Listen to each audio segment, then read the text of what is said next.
Taryn Grider. I am an assistant professor in the teaching stream at U of T, both at Mississauga campus and the St. George campus. I also work at Trent University, Toronto Metropolitan University, and Fleming College.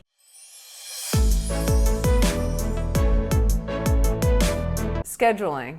It was really important to have a good schedule and to have everything kind of in there and blocked off in time, because I also worked full-time and played varsity lacrosse. So it was really busy. So it was definitely, yes, having a very good planner. Nowadays, you have your smartphone, so the calendar in there being, by the hour, basically everything, and sometimes even by the half hour, and scheduling literally everything into it, basically. So even if I had to, I don't know, sometimes it would be like scheduling in taking a shower and like when that time would be, and then how much hours of sleep, and then scheduling in even a nap or something like that. If I had to get a certain assignment done, or even scheduling in like just relaxation time, and like right now there's playoff hockey on, so scheduling that even in there was important.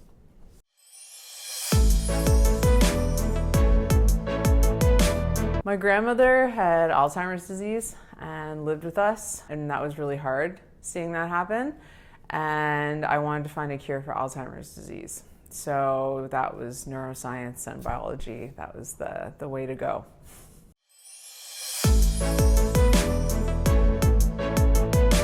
A typical day, well, now I'm in my 40s, so I have 3 kids. So a typical day is basically getting up with them, getting them ready for school, packing their lunches, sending them off, and then starting my day.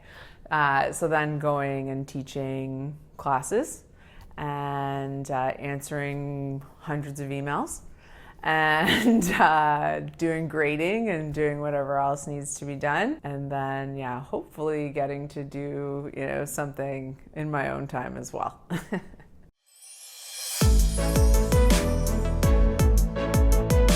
think the biggest challenge is getting enough sleep and just not getting too stressed. But I think sleep has been my biggest challenge, and just also having enough personal time, right? So there's a point when sometimes you just have to put the work aside and do something that's going to just some sort of relief, right? So whether it's taking the dog for a walk, or going out in the backyard with my kids, or I'm a big golfer, going golfing, even just to practice at the driving range, doing something like that. It's been really important to keep me sane.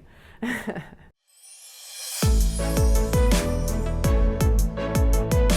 think with being a professor, you're always learning, and that has really helped in terms of my understanding of students and their kind of learning processes. And being a professor, you also come across a lot of different people, a lot of different students.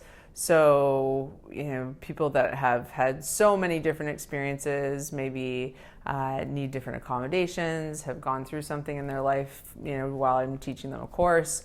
And I think that, that has also made me more almost understanding as a mentor, whereas before I was maybe more about just get things done, rather than being more, compassionate. I guess it's made me more compassionate, and I think that's the biggest thing that's happened. Yeah, just the ongoing learning process is really nice.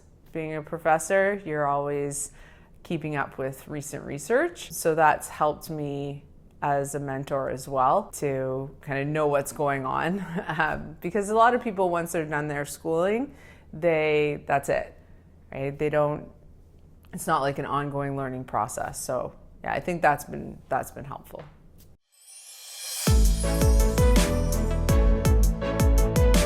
Just having the life outside of work is really keeps me motivated. Like I said, spending time with the kids is, when you have kids, they become your biggest motivation in life. So the kids always keep me motivated, because if I didn't work, then I wouldn't be able to provide them with a good life. So that's really my biggest motivation at this point. When I was younger and didn't have kids, I think, yeah, just having, the ability to live the life that I wanted. I traveled a lot when I was younger and didn't have kids. So, that kept me motivated, like to do the work and be successful so that I could do things like that.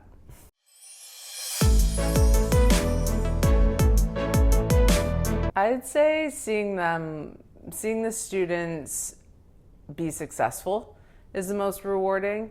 Getting to write them reference letters to pursue whatever career they want, and then having them get in and then be successful in that career, that's definitely the most rewarding.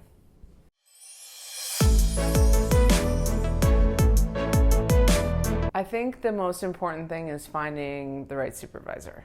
So finding someone that you're going to want to work with, that you're going to enjoy doing the research, making sure it's something that interests you.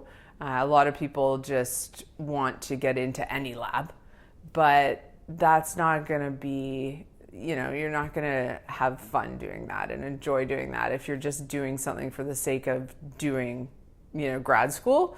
You want something that motivates you. So I got into research because of my grandma having Alzheimer's disease. I ended up doing research in addiction because my father died young due to addiction. So that was something that was really important to me.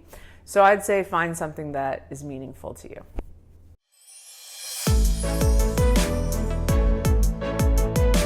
I have a couple. I had my first kid 9 days before I got my PhD.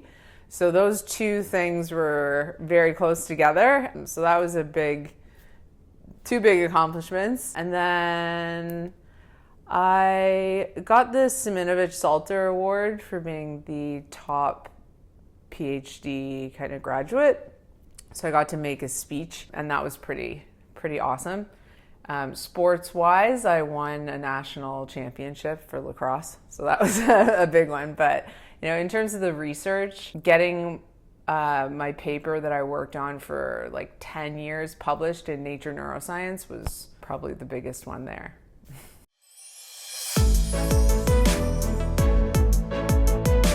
To have a permanent teaching position would be the best, because the teaching is the thing that I enjoy the most. So I think, that would be the long-term goal, to have because I work at 4 different places, right? So just to be focused on one place and growing the program there would be nice.